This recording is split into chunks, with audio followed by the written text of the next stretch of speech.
In this example, we're going to graph a system of linear inequalities. And graphing a system of linear inequalities is not too bad. We're just going to graph them as if they were just lines and then look at the inequality symbol to determine if it's a solid or dashed line and then just shade. So the steps here will be, the first step will be just to graph the lines. Second step is to dash or solid. And the third step would be to shade. Okay, so the first thing we want to do is go ahead and graph these lines. So we'll look at this as y equal x plus 1 and then y equal negative 2x minus 2. So let's go ahead and do that. So x plus 1 means that there is a y-intercept at 1, and then we'll go, slope is 1, so up 1 over 1, up 1 over 1. And we'll just draw the line from there. And we can see that it's going to be dashed because it's a strict inequality. And so this means that it's going to be dashed. Recall that if it's less than or equal to or greater than or equal to, it would be solid.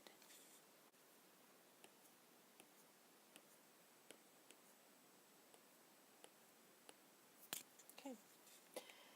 So now graphing the green one, or the second line, I have y equal negative 2x minus 2. So y-intercept would be negative 2, and the slope would be negative 2, so down 2 over 1.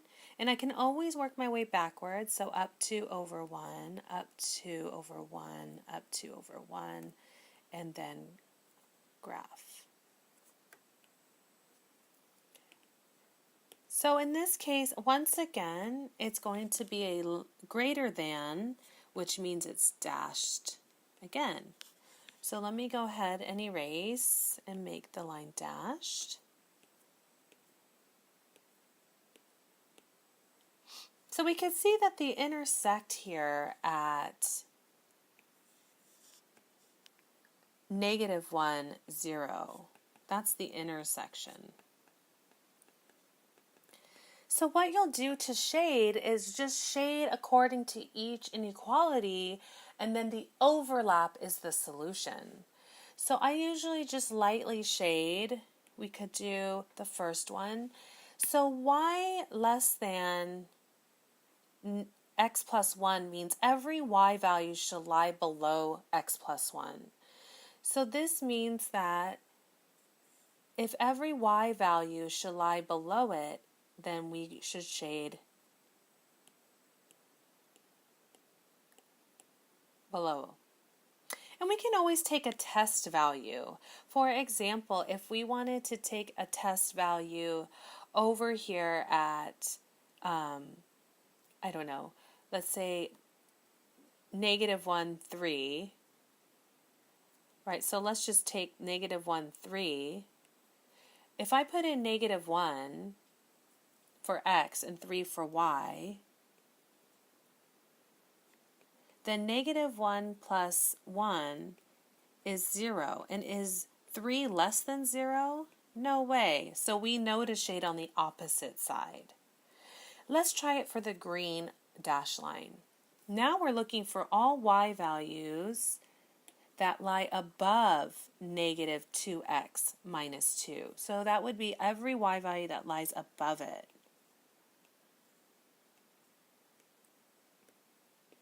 And again, we can always take a test value. So if I took a test value, let's say the origin, 0, 0, and I put in 0 for y greater than negative 2 times 0 minus 2, then I would get 0 greater than negative 2. Is this a true statement? Yes, it is. So I shaded on the correct side. So test points are good, or you can visualize what's greater above or below. So the last step now in graphing the system of inequalities is to determine the overlap.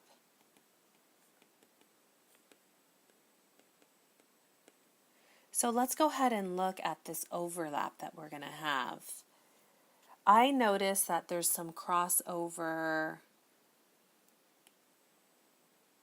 here, not past the green.